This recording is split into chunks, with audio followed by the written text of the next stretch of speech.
So we want to talk today about Tinkelenberg rhythms. And in this case, I didn't have to do an illustration because the illustration was already done a long time before I wrote the piece. Here it is. This is a drawing, which is called a geomagic square, where, well, I'll explain more later at the computer about that. Frank Tinkelenberg, I met him because he came to the world premiere of this piece in 2013 in Amsterdam. He lives and works in, I think, Rotterdam. But he made a trip to Amsterdam to meet me and to hear the Tinkelenberg rhythms. He's not a musician at all. He's a software programmer. I don't know exactly what that means, but he does graphics programming. And he was very interested that a composer had translated one of his drawings into a piece of music. So it was nice to meet him, and he was happy to hear his drawing transformed into music, a guitar solo, which we'll hear soon.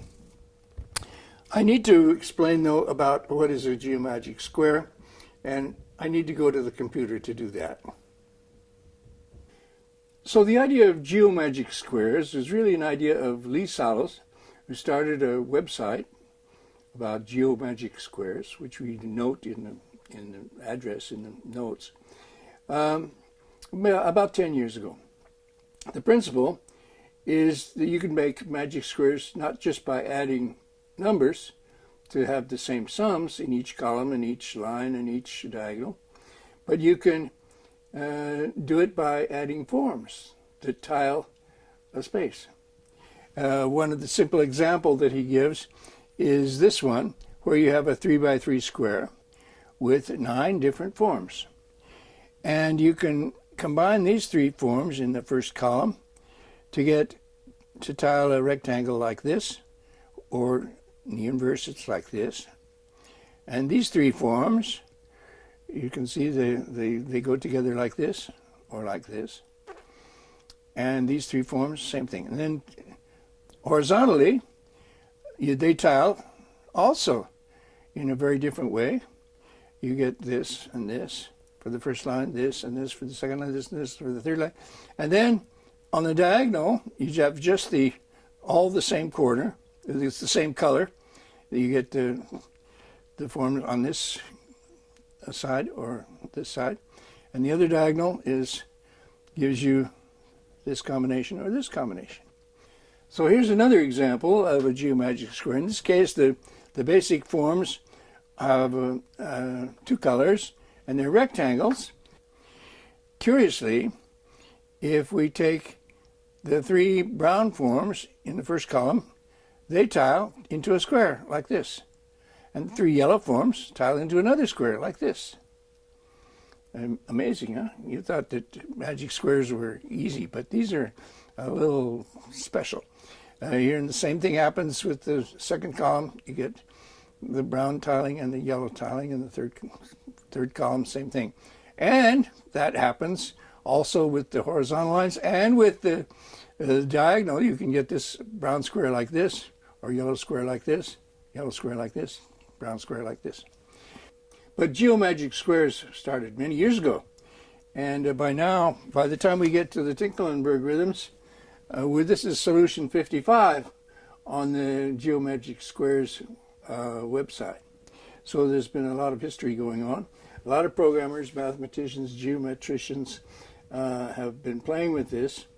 I guess it's considered mathematical games. No real applications for science here. But it's a serious pursuit for a lot of people. So there you can see more closely this particular geomagic square, which is a geomagic square, again 3x3, but with 9 different elements, 9 different colors.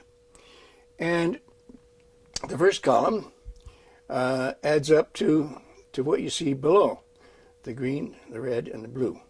They fill up 9 of the 10 points in this 10-point pinwheel. The second column, you get another 3 colors that make another pinwheel that fills up 9 of 10 points. And the third column, same thing. And as the lines, the solutions come at the right. You get this solution for the first line, second line, and the third line. Then the diagonals appear. These three come together here. These two plus this one come together here. And this one plus these two come together here. And the same thing, the other diagonals are on top.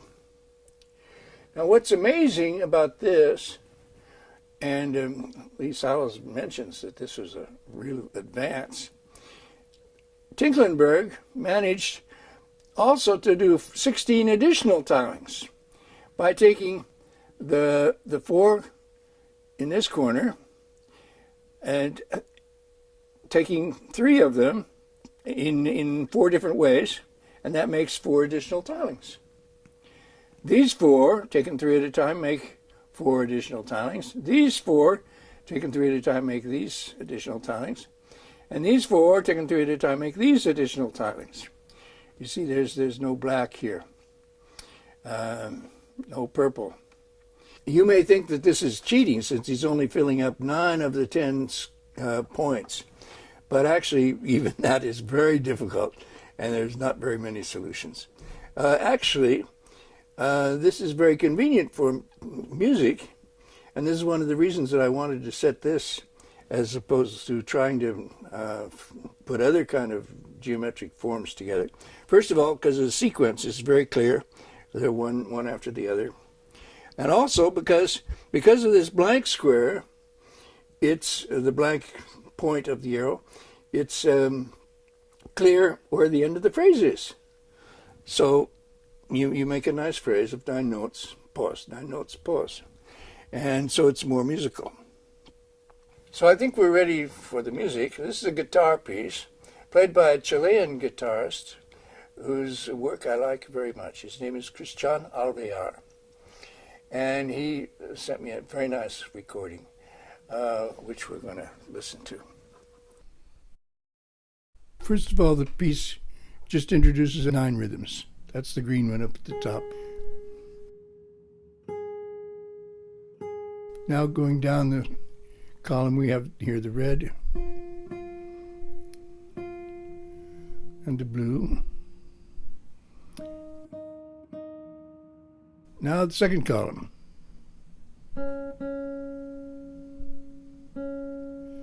Second one. And the third one in the second column.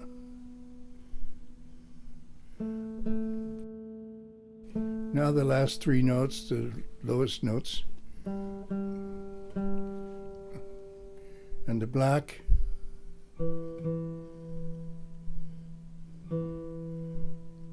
And the last one in the lower right.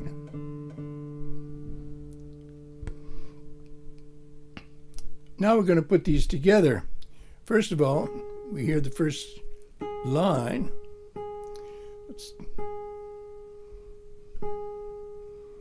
Now the second voice comes in.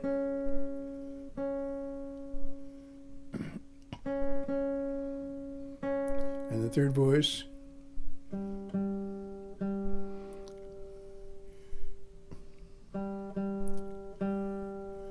Now we hear those together at the end of this tiling. Plus the second voice. Plus the third voice.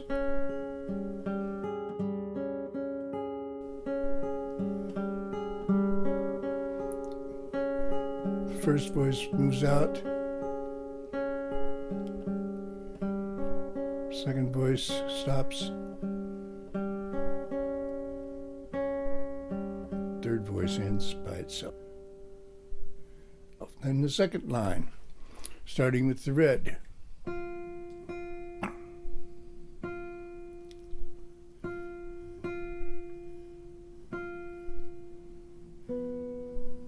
the yellow. And the black.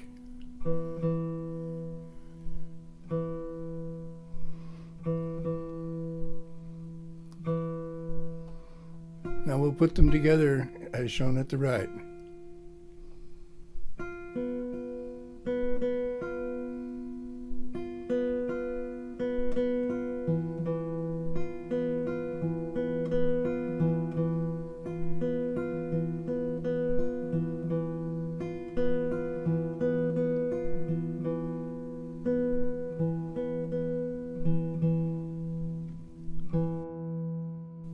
So that was the first 9 variations. For the last 3 variations, I decided to give you a little break.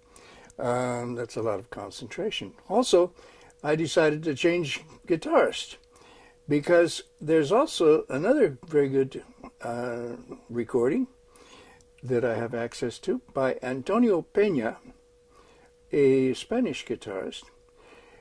He plays with an electric guitar, which is a harder sound, not quite so pretty.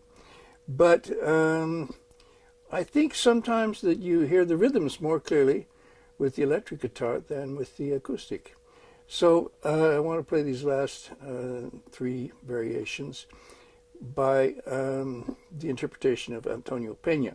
This also has the advantage that this particular interpretation is available on the Edition 75 website. So you can listen to the whole piece there if you want to.